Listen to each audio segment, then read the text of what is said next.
우리에게 주시는 하나님의 말씀 같이 찾아보도록 합니다. 구약성경 창세기 13장 5절 말씀부터 보겠습니다. 창세기 13장 5절 말씀부터 17절까지에 있는 말씀, 찾으신 줄 알고 제가 봉독해 올립니다. 아브라함의 일행 롯도 양과 소와 장막이 있으므로 그 땅이 그들이 동거하기에 넉넉하지 못하였으니 이는 그들의 소유가 많아서 동거할 수 없었음이니라.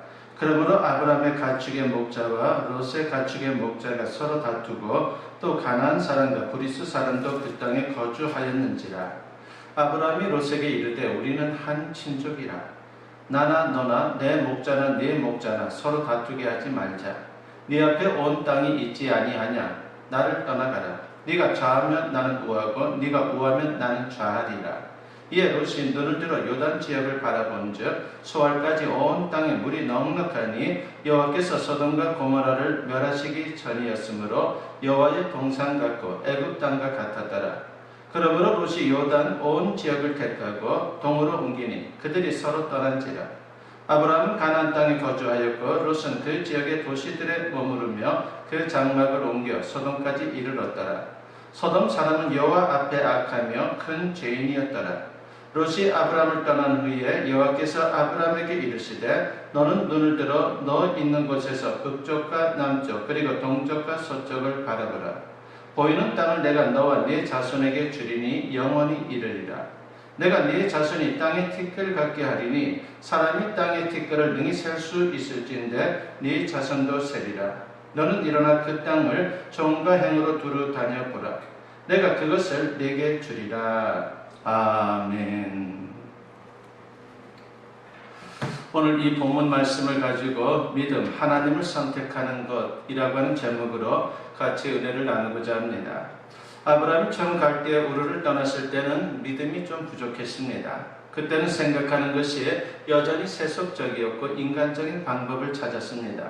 그러나 애굽에서 제3의 가능성이 되시는 하나님을 체험하고 난 후에 그는 믿음의 사람으로 더 성숙된 모습으로 변화가 되어갔습니다. 삶을 보는 그런 눈이 달라졌는데 바로 그것은 평면적인 시각에서 입체적인 시각, 곧 믿음의 시각으로 바뀐 것입니다. 믿음이 아브라함의 삶을 바꾸어 놓았습니다. 오늘 본문은 믿음이 아브라함을 어떻게 바꾸어 놓았는지를 보여줍니다. 아브라함이 애굽에서 나올 때에 그에겐 육축과 은금이 풍부했습니다. 가나안으로 돌아온 그가 베델과 아이 사이에 장막을 지고 거기에 가축을 키우면서 살게 되었습니다. 그런데 아브라함만이 아니라 조카 롯도 양과 소가 많아지면서 그들이 함께 사는 것이 불가능에 가까워졌습니다. 어느 날 아브라함의 목자들과 조카 롯의 목자들 사이에 싸움이 벌어지게 됩니다. 롯은 아브라함의 조카입니다. 아브라함이 갈대아 우르를 떠날 때 함께 나온 유일한 혈육입니다. 그런데 지금 자기 짐승들에게 좋은 꼴을 먹이려다 보니까는 싸움이 벌어진 것이죠. 이런 일들이 세상에는 왕왕 있습니다. 가난에 있을 때는 열심히 신앙생활하던 사람이 갑자기 부자가 되면서 믿음을 잃는 경우가 있습니다. 또 가난했을 때는 그렇게 겸손하고 착했던 사람이 돈이 생기면서 마음이 병들고 이웃과의 관계가 뒤틀리는 그런 경우도 있습니다. 우리는 흔히 돈만 많으면 문제가 없어질 것이다 라고 생각합니다. 그러나 돈이 우리 삶에 필요한 것은 사실이지만은 돈에 대한 욕심은 사람들의 삶을 타락시키고 형제를 깨뜨리고 사람들의 마음을 병들게 할 수도 있습니다. 아브라함 집안과 롯의 집안도 바로 이런 재산 문제 때문에 다툼이 생긴 것입니다. 그렇다면 이 문제를 아브라함은 어떻게 대처했습니까? 사실 물질을 어떻게 보느냐 하는 것은 믿음의 중요한 시험대입니다. 오늘 본문은 마치 하나님께서 재산 문제를 가지고 아브라함을 시험하는 것처럼 보입니다. 우리는 재산 때문에 일어난 두 집안의 다툼을 아브라함이 어떻게 풀어나갔는지를 살펴보면서 도전을 받고자 합니다. 첫째로 우리가 생각해 볼 수 있는 것은 아브라함이 롯을 먼저 찾아갔다는 것이죠. 본문 8절 말씀에 보면은 아브라함이 롯에게 이르되 우리는 한 친족이라. 나나 너나 내 목자나 내 목자나 서로 다투게 하지 말자라고 했습니다. 아브라함이 롯을 먼저 찾아간 것입니다. 찾아가서 먼저 하회를 청한다라고 하는 것은 쉬운 일이 아니죠. 그럼에도 불구하고 아브라함이 먼저 찾아갔습니다. 그는 대결 대신에 대화를 선택한 것입니다. 사실 이것은 주님의 가르침이기도 합니다. 마태복음 5장 23절과 24절에서 주님은 이런 말씀을 합니다. 그러므로 예물을 제단에 드리려다가 거기서 내 형제에게 원망 들을 만한 일이 있는 것이 생각나거든 예물을 제단 앞에 두고 먼저 가서 형제와 화목하고 그 후에 와서 예물을 드리라 하겠습니다. 여기서 먼저 가서라고 하는 말이 중요합니다. 예수님은 상대방이 나를 찾아올 때까지 기다리라고 말씀하지 않았습니다. 주님은 우리가 먼저 가서 화목하라고 말씀을 하고 있습니다. 사실 하나님 당신께서 그렇게 하셨죠. 하나님은 당신을 거역하고 죄를 범함으로 원수가 된 사람들과 대결하거나 심판하기보다는 오히려 인간을 용서하고 화해를 청하는 그러한 모습으로 우리에게 다가오셨습니다. 그래서 당신의 아들 예수 그리스도를 이 땅에 보내셨고 우리를 대신해서 십자가에 죽게 하신 것입니다. 사도 바울은 로마서 5장 10절에서 이렇게 말씀을 합니다. 곧 우리가 원수 되었을 때에 그의 아들의 죽으심으로 말미암아 하나님과 화목하게 되었은즉이라고 했습니다.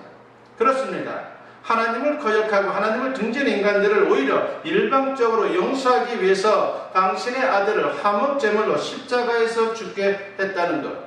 이것이 바로 복음인 것이죠. 만약 하나님께서 대결을 선택했다면 누가 하나님 앞에 살 수 있겠습니까? 하나님이 먼저 인간을 심판하기로 하셨다면 그 심판 앞에 살아남을 사람은 아무도 없을 것입니다. 그런데 하나님은 그렇게 하지 않았습니다. 오히려 하나님은 인간을 향해 먼저 화해의 손을 내밀었다는 것입니다. 그러므로 하나님의 자녀들은 하나님의 성품을 닮아서 먼저 가서 화해하는 사람이 되어야 하는 것입니다. 하나님의 자녀라고 하는 증거가 바로 여기에 있는 것입니다. 마태복음 5장 9절에 보면은 화평하게 하는 자는 복이 있나니 그들이 하나님의 아들이라 일컬음을 받을 것이며 라고 했습니다. 하나님의 자녀는 대결하는 자가 아니요 화해하는 자, 즉 피스메이커라고 말씀을 하고 있는 것입니다. 1980년대에 미국에서 대법관을 지낸 워렌 버거라고 하는 분이 있었습니다. 그는 판사들이 쉴 틈도 없을 정도로 소송 건수가 해마다 늘어나는 것에 대해서 그 원인을 생각해 보았습니다. 그리고 나서 이렇게 결론을 내립니다. 소송이 이렇게 해마다 늘어나는 이유는 가정과 교회가 그 기능을 잃었기 때문이다라고 말합니다. 이분 말에 의하면 교회가 재구실을 하고 교회 다니는 사람들이 하나님 말씀대로 살려고 할 때는 웬만한 충돌이나 웬만한 갈등이 있어도 서로 양보하고 용서하면서 문제를 풀어나갔다는 것입니다. 그런데 교회가 도덕적인 힘을 잃고 더 이상 가족 간의 사랑의 관계를 유지하지 못하게 되자 결국 작은 문제만 생겨도 사람들이 스스로 감당할 힘이 없어서 무조건 법원으로 가서 다 고소하게 되었다는 것입니다. 어디 미국만 그렇습니까? 우리도 마찬가지라 생각합니다. 성경에 보면요, 마귀를 말할 때 참소자라고 그렇게 표현을 합니다. 영어로 말하면 트러블 메이커가 바로 참소자입니다. 요즘 사람들이 점점 마귀를 닮아가고 있는 것 같습니다. 많은 사람들이 마귀처럼 다른 사람을 향해서 손가락질하고 서로 정죄합니다.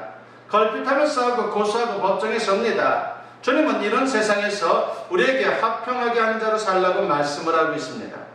그래야 하나님의 아들, 즉 하나님의 자녀로 인정하겠다는 것입니다. 그런데 성경은 아브라함의 목자와 롯의 목자가 다투는 장면을 소개하면서 그 땅에 가나안 사람과 브리스 사람도 같이 있었다라고 말씀을 합니다. 본문 7절에 보니까 그러므로 아브라함의 가축의 목자와 롯의 가축의 목자가 서로 다투고 또 가나안 사람과 브리스 사람도 그 땅에 거주하였는지라 하고 있습니다. 하나님을 모르는 이방인들이 그 땅에 같이 살았다고 하는 것은 아브라함의 목자와 롯의 목자가 싸울 때에 그들의 이 싸움을 지켜보았다고 하는 것입니다. 두 집안의 목자들이 서로 싸우는 것을 보고 그들이 무슨 생각을 했겠습니까? 성도들을 세상 사람들이 주목하고 있습니다. 성도들끼리 다툰다면요, 불신자들이 우리를 보고 뭐라고 말하겠습니까? 불신자들은 우리가 무엇을 말하는가를 듣는 것이 아니라 우리가 어떻게 행동하는가를 보고 있다는 것입니다. 그래서 그들은 우리가 하는 말에 감동을 받는 것이 아니라 우리의 거룩한 삶, 우리의 행실에 감동을 받는 것입니다. 그렇기 때문에 우리는 용서와 화해의 삶을 살아야 하는 것입니다. 이것이 믿음의 사람의 모습인 것이죠. 두 번째로 오늘 본문을 통해서 우리가 생각해 볼 수 있는 것은 형제 사랑이 더 중요하다라고 하는 것을 아브라함이 우리에게 보여주고 있습니다.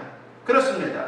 아브라함은 문제를 풀어나갈 때에 재산이나 물질보다 형제 사랑을 더 중요한 기준으로 삼았다는 것을 우리가 알 수 있습니다. 만약 아브라함이 자기 양떼에게 더 많은 꼴을 먹이겠다라고 하는 욕심을 가지고 롯을 찾아갔다면 어떻게 되었겠습니까? 아마도 심하게 싸웠을 것입니다. 그런데 아브라함은 그렇게 하지 않았습니다. 그는 재산의 문제로 접근한 것이 아니라 형제 사랑으로 이 문제를 풀어나갔다는 것입니다. 사실 아브라함에겐 애굽에서의 뼈아픈 기억이 있습니다. 우리가 지난 시간에 배우지 않았습니까? 자기가 살아남으려고 아내 사례를 누이로 속였다가 바로왕에게 아내를 빼앗겼던 일이 있었던 것이죠. 물론 그는 바로왕에게 아내를 빼앗기고 대신 많은 물질을 선물로 받았습니다. 그러나 한번 생각해 보십시오. 아내를 빼앗기고 그 대가로 물질을 얻는다면요, 얼마나 비참한 일입니까? 아브라함은 이때 일을 경험하고는 뼈저리게 느낀 것이 있었습니다. 그래서 재산이 중요한 것이 아니다, 사람이 중요하다. 좀 손해보더라도 사람을 잃을 수는 없다라고 그렇게 생각을 한 것입니다. 그래서 아브라함은 롯에게 이런 제안을 합니다. 본문 8절에 보니까 아브라함이 롯에게 이르되 우리는 한 친족이라 나나 너나 내 목자나 네 목자나 서로 다투게 하지 말자 하고 있습니다. 아브라함과 롯은 삼촌과 조카 사이이죠. 한 가족입니다. 아브라함은 지금 가족관계가 재산보다 더 중요하다라고 말하고 있는 것입니다. 가족이라고 하는 관계는 돈보다 더 중요한 관계입니다. 그래서 아브라함은 한 친족이니 서로 다투게 하지 말자라고 그렇게 제안을 한 것입니다. 그렇습니다. 물질을 손해보더라도 사람을 잃어서는 안 됩니다. 재산보다 먼저 사람을 생각하는 것, 물질을 잃더라도 사람을 건지겠다고 하는 것은요, 기독교적인 가치관입니다. 사람의 생명은 그 어떤 것보다 소중하기 때문이죠. 아브라함이 롯에게 이렇게 제안합니다. 본문 9절에 보니까 내 앞에 온 땅이 있지 아니하냐? 나를 떠나가라. 네가 좌하면 나는 우하고 네가 우하면 나는 좌하리라고 했습니다. 아브라함은 선택의 우선권을 조카 롯에게 먼저 주고 있습니다. 이 말은 네가 좋은 것을 선택하면 나는 다른 쪽을 선택하겠다라고 하는 것입니다. 다른 말로 표현하면 나는 돈보다 네가 더 중요하다라고 말하고 있는 것이죠. 여기서 우리는 아브라함의 믿음을 봅니다.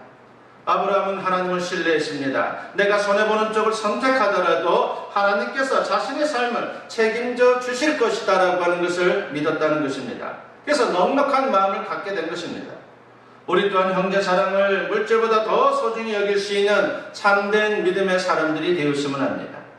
세 번째로 우리가 생각해 보고자 하는 것은 하나님을 선택하는 것이 가장 우선적이다라고 하는 것이죠. 믿음이라고 하는 것은 좋은 자리를 선택하는 것이 아니라 하나님을 선택하는 것입니다. 본문에 보면 롯은 아브라함의 제안을 듣고 먼저 선택을 하게 됩니다. 롯은 여전히 믿음의 사람이 아니었습니다. 그의 가치관은 믿음으로 변화되지 않았습니다. 그는 여전히 하나님을 모르는 자와 똑같은 가치관을 가지고 살았다는 것입니다. 아브라함이 네가 먼저 선택하라고 하자 그는 요단강 쪽을 바라봅니다. 소알까지 온 땅에 물이 넉넉하고 가축을 치기에 너무나도 좋은 땅이었습니다. 그래서 그는 주저함 없이 요단강 쪽을 향해서 나갔습니다. 본문 10절에 보니까 이에 롯이 눈을 들어 요단 지역을 바라본 즉 소알까지 온 땅에 물이 넉넉하니 여호와께서 소돔과 고모라를 멸하시기 전이었으므로 여호와의 동산 같고 애굽 땅과 같았다라고 했습니다. 롯의 눈에는 요단강 쪽이 애굽 땅처럼 비옥하게 보였습니다. 그곳에 가면 가축을 먹일 풀이나 물이 풍부하기 때문에 큰 부자가 될 것이다라고 생각을 할 수밖에 없었다는 것입니다. 그는 삼촌 아브라함과의 관계보다 자기 재산이 더 중요했습니다. 그에겐 소돔과 고모라 성이 거기에 있는지 그 성이 얼마나 죄악의 도성인지 그렇게 중요하지 않았습니다. 그는 그곳에 가면 하나님을 잘 섬길 수 있는지 아닌지도 고려하지 않았습니다. 단지 그는 자신에게 더 큰 이익이 되는 것을 선택했을 뿐입니다. 그러나 이런 롯의 선택은요 결코 믿음의 선택이 아닙니다. 성경은 롯의 선택이 얼마나 잘못되었는지를 본문 13절에서 보여줍니다. 소돔 사람은 여호와 앞에 악하며 큰 죄인이었다라고 했습니다. 성경은 그 땅이 하나님의 동산 같고 애굽 땅과 같다고 말하지 않고 오히려 소돔 사람은 여호와 앞에 악하고 큰 죄인이었다라고 소개를 하고 있습니다. 하나님이 보는 것과 롯이 보는 것이 너무나도 달랐다는 것입니다. 롯은 자기 이익만 생각했지 그것이 얼마나 큰 죄악의 도성인지를 보지 못했습니다. 이런 롯의 모습에서 물질에 집착하는 현대인들의 모습을 생각하게 됩니다. 많은 분들이 모든 것을 자신의 이익이라고 하는 관점, 돈이라고 하는 관점으로 보려고 합니다. 그래서 물질에 집착을 하는 것이죠. 그러나 속지 마십시오. 롯은 눈에 보이는 육신의 이익을 추구하다가 하나님의 관점을 놓치고 결국은 실패했습니다. 그러나 아브라함은 믿음의 가치관을 갖게 되면서 축복된 인생이 되었다는 것입니다. 그렇습니다. 믿음은 사람의 가치관, 보는 눈을 변화시킵니다. 사실 논리적으로 생각하면요, 롯이 당연히 성공해야 합니다. 그러나 성경은 그렇게 말하지 않습니다.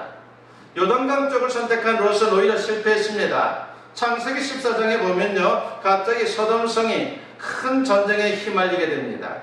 물론 롯이 원한 것이 아니죠. 자기 생각하는 것과 전혀 다르게 참으로 이상할 정도로 전쟁이 그곳에 일어났습니다. 결국은 그는 전쟁포로가 되었고 자신이 가진 모든 것을 다 빼앗겼습니다. 인생은 바로 이와 같습니다.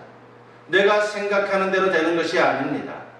이것이 낫다라고 생각하는 것, 그리고 이것에 있으면 많은 부를 얻을 것이다 라고 생각할지 모르지만 인생은 그렇게 우리 생각대로 흘러가지는 않는다는 것입니다. 1980년 은퇴한 노 부부가 핵전쟁의 위협이 없는 곳에서 노년을 평안히 보내려고 세계 여러 곳을 찾아다니고 있었습니다. 그러면서 어느 것이 살기에 가장 좋은가, 평화롭게 살 수 있는가 그렇게 고민하면서 그리고 연구하면서 여기저기 찾아보았습니다. 그리고 마침내 가장 평화롭게 살 수 있는 곳을 찾았는데 그것은 아르헨티나 연안에서 멀리 떨어진 영국령 포클랜드 섬이었습니다. 노 부부는 그곳으로 이사하고 1981년 성탄절에 이전에 다니던 교회 목사님께 카드를 보냈습니다. 목사님, 너무 행복합니다. 이것은 정말 지상낙원입니다. 라고는 그러한 내용이었습니다. 노 부부는 그것이 지상낙원인 줄 알았습니다. 그러나 얼마 후의 상황은 전혀 다르게 돌아갔습니다. 1976년 쿠데타로 집권한 아르헨티나의 군부는 계속되는 경제난과 정치적 불안을 타개할 목적으로 1978년도에 월드컵을 개최하게 됩니다. 그리고 1982년 3월 19일 아르헨티나 민간인의 무단 상륙을 둘러싼 분쟁을 빌미로 해가지고 그해 4월 1일 영국령 포클랜드를 침공하게 되었습니다. 그때 아르헨티나 군부는 오판을 했습니다. 당시 영국도 경제난에 허덕이고 있었기 때문에 멀리 떨어진 대서양의 작은 섬에 군사적으로 개입하지 않을 것이다라고 그렇게 생각을 한 것이죠. 그런데 그들은 당시 영국 총리가 차례 여행 대처라고 하는 사실을 간과했습니다. 대처 행동으로 즉시 정면 대응을 선포하면서 그 작은 섬에서 2차 대전 이후 최대의 해상전을 벌였습니다.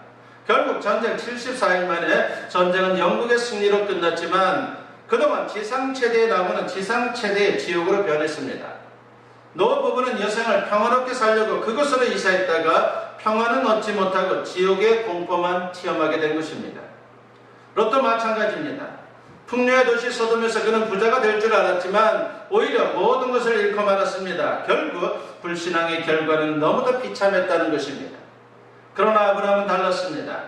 아브라함은 가나안 땅 바로 그것에 그냥 머물렀습니다. 환경도 여건도 그대로입니다. 그러나 롯이 떠난 후에 아브라함 삶에 하나님의 놀라운 개입이 시작됩니다.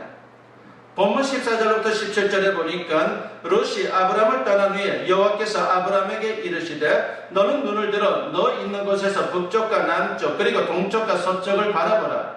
보이는 땅을 내가 너와 네 자손에게 주리니 영원히 이르리라.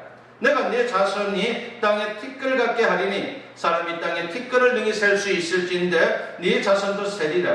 너는 일어나 그 땅을 정과 행으로 두루 다녀보라. 내가 그것을 네게 주리라 하고 있습니다. 이렇게 말하는 것 같습니다. 정말 네가 믿음으로 살겠느냐? 하나님을 믿기 때문에 재산보다 형제 사랑을 선택하고 하나님을 믿기 때문에 자리보다 하나님을 선택하겠느냐? 그렇다면 내가 너의 모든 것을 채워주겠다라고 말씀하는 것입니다. 믿음이란 무엇입니까? 믿음이란 더 좋은 자리, 더 많은 재산을 선택하는 것이 아니라 하나님을 선택하는 것입니다. 항상 하나님을 선택함으로 하나님이 주시는 복의 중심에 서는 저와 여러분 모두 될 수 있기를 주님의 이름으로 간절히 축원합니다. 기도드립니다.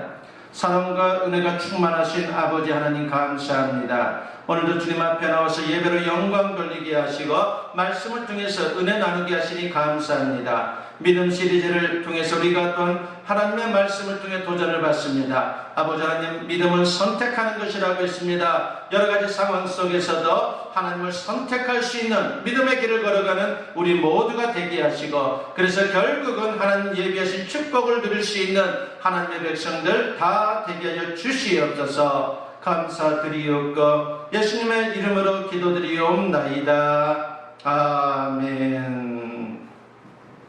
축복 기도드립니다. 이제는 우리 주 예수 그리스도의 은혜와 아버지 하나님의 무궁하신 사랑하심과 성령의 감화감동 역사 충만하심이 오늘 주님께 예배로 영광 돌리며 선포된 말씀과 같이 항상 하나님을 먼저 선택하는 믿음의 길을 걷기를 다짐하고 결단하며 세상을 향하는 주님의 사랑하는 자녀들 위해 지금으로부터 영원토록 함께 하시기를 간절히 축원하옵나이다. 아멘.